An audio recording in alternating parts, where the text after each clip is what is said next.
S'il est intéressant de savoir calculer la concentration d'une solution, il faut également savoir préparer une solution de la concentration que l'on souhaite.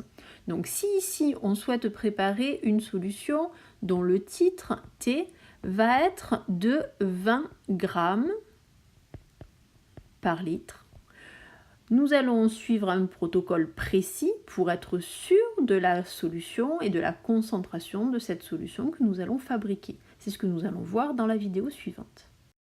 On utilise une capsule de pesée que l'on pose sur une balance plus ou moins précise selon la concentration souhaitée.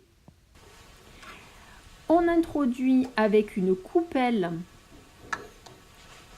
après avoir fait la tare, le solide, le soluté, ici le sulfate de cuivre, avec une spatule.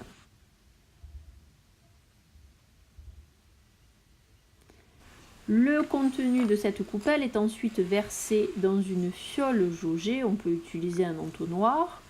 On rince au fur et à mesure à l'eau distillée en récupérant bien entendu les eaux de rinçage.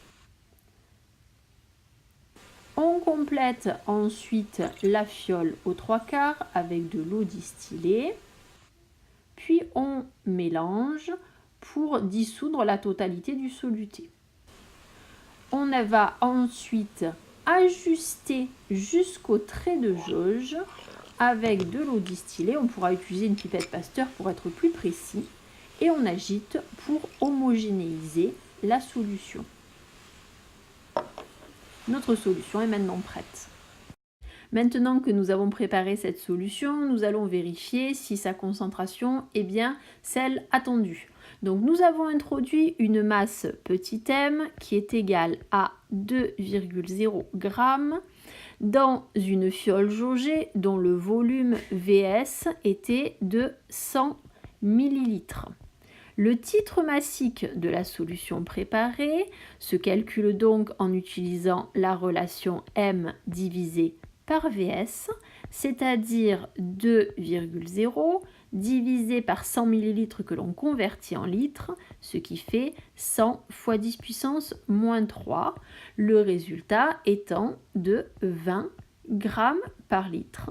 C'est la solution que nous souhaitions fabriquer. Pour résumer, nous avons vu que dans cette capsule, pour fabriquer une solution, nous devons en premier introduire un soluté dans une fiole jaugée, soluté qu'on a pesé au préalable avec une balance sur laquelle on a fait la tare.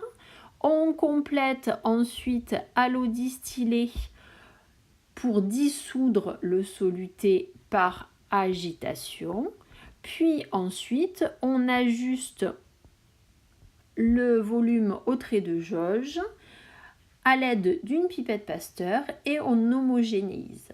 Nous avons vu également que la concentration d'une solution peut être définie par son titre massique, noté petit t, qui est égal à la masse de soluté introduite dans un volume VS de solution, avec la masse en grammes, le volume en litres, le titre en grammes par litre, ou bien on peut également parler de concentration molaire, grand C, qui est égale à la quantité de matière, sur laquelle nous reviendrons dans une prochaine capsule, divisée par le volume de la solution.